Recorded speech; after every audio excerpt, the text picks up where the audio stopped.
The presidential campaign 2016. As we approach the elections, the polls are revealing a trend. Many Americans favor the political outsiders like Trump and Carson over the career politicians. It would appear that Americans are so fed up with politics as usual that many now favor unusual politicians. Americans revile Congress but keep re-electing incumbents over and over. And these two factors are directly at odds with one another, and it's really a bizarre phenomenon that they exist in tandem. Based on the study by Gillens and Page, the opinions of the people in the bottom 90% have no impact on the actions of Congress.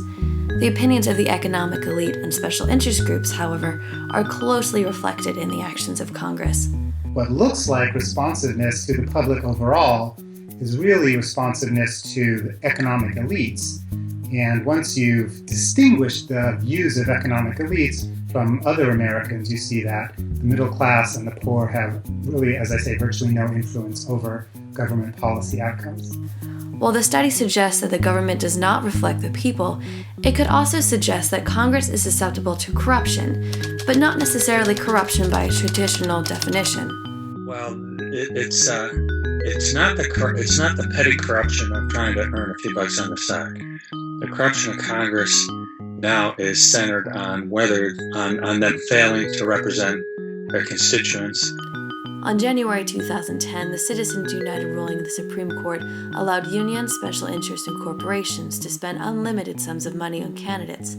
The court claimed that these funds do not give rise to corruption or to the appearance of corruption because they are not being spent in coordination with the campaign. While it is illegal for unions and corporations to donate money directly to candidates for federal positions, they are able to donate unlimited sums of money to super PACs, which then use the money to fund political advertising.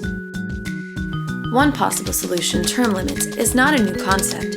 Go all the way back to the ancient Greeks, some of the first supporters of limited terms. According to Aristotle, it is the long tenure which in oligarchies and democracies is the cause of the establishment of tyrannies. Fast forward to the framers of the Constitution. Thomas Jefferson urged the limitation of tenure to prevent every danger which might arise to American freedom by continuing too long in office the members of the Continental Congress. While term limits were not implemented into the Constitution, most representatives at that time limited their own terms. Meaning for the first century of government under the Constitution, the vast majority of members were serving 1 or 2 terms. Now back to the present. A large portion of Americans support term limits, but it's one of the few issues where Congress and the general population couldn't be more out of step, and that's because it's almost a conflict of interest. In the 1990s, a foundation called U.S. Term Limits initiated a movement to set limits by encouraging states to pass laws that would limit the terms of their federal legislators. An overwhelming amount of states did. But in 1995, the Supreme Court ruled against U.S. term limits, determining that states do not have the right to impose limits on their federal legislation. Is term limits constitutional? Well, let's look at the text.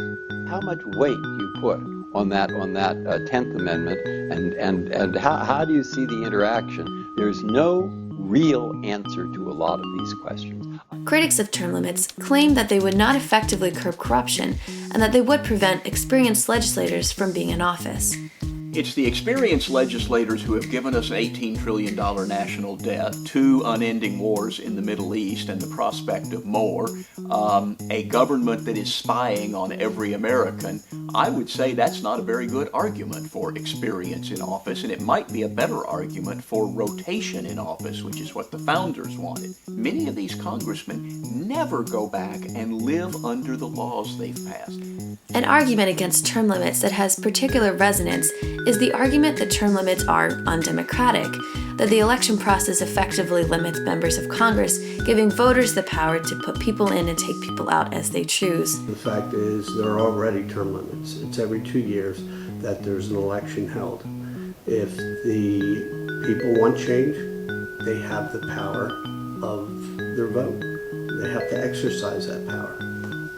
And right now it seems to me that with 98% re-election rates, that's not real consent of the governed. That's just an incumbent protection racket. The organization Represent Us is currently championing the Anti-Corruption Act, a model piece of legislation that proposes a 3-part plan to stop bribery and secret money and empower the voter. This idea of getting money out of politics is actually kind of a misleading term because it'll always cost money to run for office, you know? And our contention is that it is much better for that money to come from a diverse swath of the electorate rather than this tiny handful.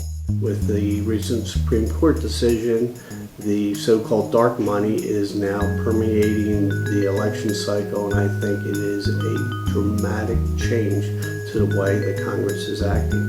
Our best hope to address some of these crucial issues like campaign finance reform and term limits come from bringing new people into the process, people that aren't bought by political machines. While many opponents of congressional corruption disagree over which route would effectively root out corruption, they all agree that the status quo is no longer an option.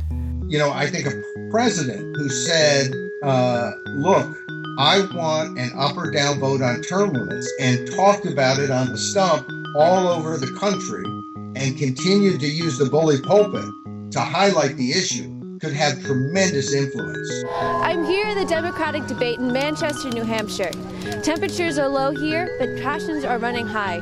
There are a lot of important issues that the candidates have to address. We respect that, but we respectfully believe that they will not be able to solve any of the other problems that they're talking about until they address the corruption of big money in politics. In order to have a true, diverse citizen legislature, we must abolish the tradition of a presiding ruling class that is protected by money and influential friends. Whether that happens through term limits, campaign finance reform, or a combination of the two, it's important that we bring that conversation onto the presidential stage and, subsequently, into the national spotlight.